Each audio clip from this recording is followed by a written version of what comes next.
اور انہوں نے کہا کہ جی مجھے کہا گیا کہ خواجہ آصف پہ آرٹیکل 6 کا مقدمہ بنائے، اور پھر انہوں نے ایک اور بڑی مطلب عجیب و غریب قسم کی بات کی. انہوں نے کہا کہ میں جو چیئرمین نیب ہیں ان کو اپنا محسن مانتا ہوں.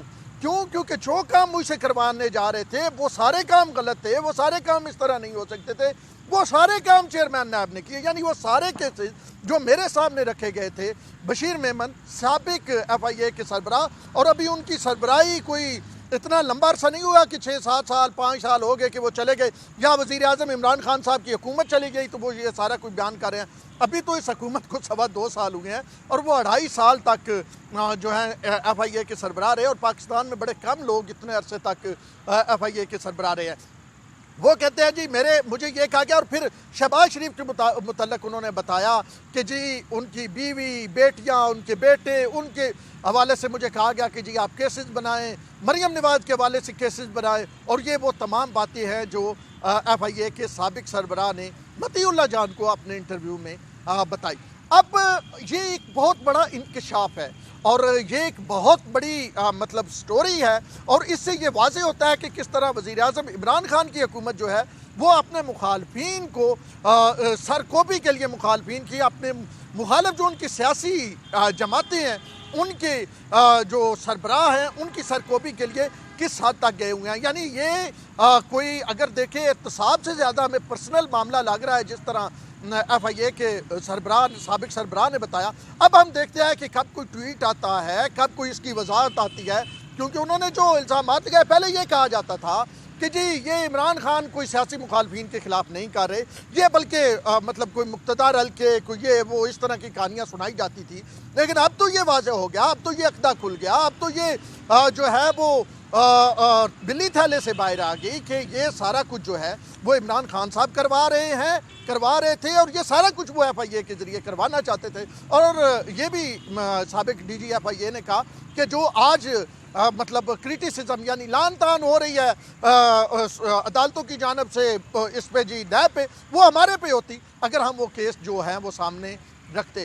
تو یہ ایک بڑی خبر جو ہے وہ یقینی طور پہ ہے کہ ایک طرف دیکھیں کہ یہ کوئی قانونی ہمیں تیاری نہیں لگتی. آپ دیکھیں کہ اسحاق ڈار ضمانت پہ، شہباز شریف ایک بار ضمانت پہ گئے پھر پکڑا، مریم نواز ضمانت پہ، سارے جو لوگ ہیں جن کو آپ مفتاح اسماعیل کو آپ نے پکڑے رکھا، جن لوگوں کو آپ پکڑتے ہیں، شرجیل میمن سے لے کے جناب ہر بندے کو، جس بندے کو آپ نے گرفتار کیا اس کو عدالتوں نے ضمانت دے دی. اور پھر یہ واضح طور پہ عدالت نے کہا کہ جناب جو کام آپ کر رہے ہیں یہ تو سیاسی آپ لوگوں کی وفاداریاں بدلنے کا کر رہے ہیں، کسی قسم کا کوئی اس میں وہ نظر نہیں آ رہا کہ آپ کوئی احتساب کرنا چاہتے ہیں یا آپ احتساب کرنے جا رہے ہیں. اور سپریم کورٹ نے جو یہ رانا ثناء اللہ کے کیس میں، رانا ثناء اللہ کو آپ نے ماشاءاللہ وہ ایک وزیر قانون رہا ایک صوبے کا، اور آپ نے اس کو پکڑا کس معاملے میں جی؟ منشیات نکلی، اور پھر آپ نے قسمیں اٹھائیں اور آپ نے کہا جان اللہ کو دینی ہے. لیکن جان تو آپ نے اللہ کو دینی ہے، وہ قسمیں تو پوری کریں. وہ کہاں ہے وہ ویڈیو جو آپ کہتے تھے ہمارے پاس موجود ہے؟ اور رانا ثناء اللہ کے حوالے سے اور اے این ایف والے اور جناب شہریار آفریدی صاحب، آپ کے پاس تو میرے خیال میں اب مورل کیا گراؤنڈ ہے کہ آپ بات کریں؟ آپ نے کہا تھا آپ سارا کچھ ثناء اللہ کا دکھائیں گے، کہاں ہے وہ سارا کچھ؟ ثناء اللہ باہر بیٹھا ہے. تو اب ثناء اللہ اور دیگر کو دوبارہ پکڑنے کی بات جو ہے وہ کی جا رہی ہے، اور کی جا رہی ہے نہیں بلکہ پکڑا جائے گا، ہمارے سورسز جو ہیں وہ بتا رہے ہیں. تو پھر یہ کس قسم کا احتساب ہے؟ میرا یہ خیال ہے، اور ایک جملہ رؤوف کلاسرا بڑا خوبصورت کہتے ہیں، وہ کہتے ہیں کہ جو حالت تھی نا پاکستان پیپلز پارٹی کی اور پاکستان مسلم لیگ نون کی، اگلے 20-22 سال لگتے ہیں ان جماعتوں کو دوبارہ اپنے پاؤں پہ کھڑے ہونے میں.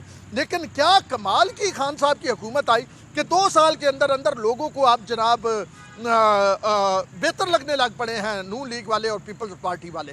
اب اس کا نا ذرا آپ کو ایک لطیفہ سناتا ہوں، اس سے آپ سمجھ جائیں گے کہ کیسے یہ سارا جو نون لیگ اور پیپلز پارٹی والے کیسے اچھے لگنے لگ پڑے. ایک شخص تھا وہ مردوں کے کفن چرایا کرتا تھا.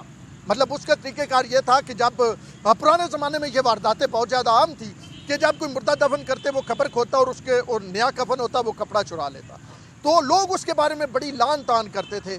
تو پھر جب وہ فوت ہونے لگا تو اس نے اپنے بیٹے کو کہا کہ کوئی ایسا کام کرنا کہ لوگ میری برائی کو بھول جائیں. تو اس کا بیٹا جو تھا وہ بھی کفن چور بنا, وہ بھی کفن اٹھاتا تھا, لیکن وہ مردوں کے ساتھ کوئی ایسی حرکت کر دیتا تھا جو مطلب نازیبہ حرکت کر دیتا تھا. اب وہ جو نازیبہ حرکت کرتا تھا اس کے بعد مردے تھے, کیونکہ قبر تو دوبارہ وہ اس میں رکھتے نہیں تھے, تو ڈر ہوتا تھا پکڑے جانے کا. تو وہ جب لوگ دیکھتے تھے وہ دیکھتے تھے کہ جی اس بندے نے یہ کیا, کفن بھی اور ساتھ یہ حرکت بھی کیا, تو وہ پھر کہتے ہیں کہ اس نال تو پیو ہی چنگا سی, صرف کفن تو چکتا سی نا. تو یہ ابھی صورتحال ہے. یہ جو کہانی میں نے آپ کو سنائی یہی حالت ہے کہ اب لوگ یہ سمجھتے ہیں کہ یار نون لیگ اور پیپلز پارٹی اچھی تھی کہ آٹا 30 روپے کلو مل رہا تھا, 80 روپے کلو نہیں مل رہا تھا, چینی جو ہے وہ 50 روپے 52 روپے کلو مل رہی تھی, 115 روپے کلو نہیں مل رہی تھی, پیٹرول جو تھا وہ سستا مل رہا تھا, ڈالر 110-12 روپے پہ کھڑا تھا. اس کے بعد یہ اشیاء ضروریہ جو بھی ہے, آئل آپ کو 150 روپے لیٹر پیکٹ ملتا تھا, آج 225 روپے 235 روپے لیٹر مل رہا ہے. تو وہ جناب اب انہوں نے ایسی حرکتیں کی ہیں کہ جناب عالی کہ وہ جماعتیں نون لیگ اور پیپلز پارٹی لوگوں کو اچھی لگنی شروع ہو گئی ہیں. تو اب آپ یہ دیکھ لیں کہ ایک طرف احتساب, یہ کہا گیا 6 ماہ مثبت رپورٹنگ کرے. 6 ماہ کیا, 2 سال کیا, 1.5 سال کیا, 2 سال سے زیادہ ہو گیا مثبت رپورٹنگ ہو رہی ہے, اور کوئی حقائق سامنے لاتا ہے تو اس کو گلے سے پکڑا جاتا ہے, اس کو کبھی اس کیس میں, کبھی اس کیس میں, کبھی اس کیس میں پھنسایا جاتا ہے. تو جناب عالی وہ مثبت رپورٹنگ کا کیا فائدہ ہوگا جب لوگوں کی جیب میں پیسہ نہیں ہے؟ آپ نے کہا 1 کروڑ جو ہے وہ نوکریاں دیں گے, 50 لاکھ گھر دیں گے, ابھی تک کسی ایک بھی شخص کو 2 سال سے زیادہ قرض ہو گیا. یعنی آپ اپنے پیریڈ کا تقریباً ہاف گزارے بیٹھے ہیں, اور اس پورے ٹائم پیریڈ میں اگست میں آپ کی حکومت بنی تھی, 2 سال اور 3 ماہ یعنی 2.25 سال آپ نے گزار لیے.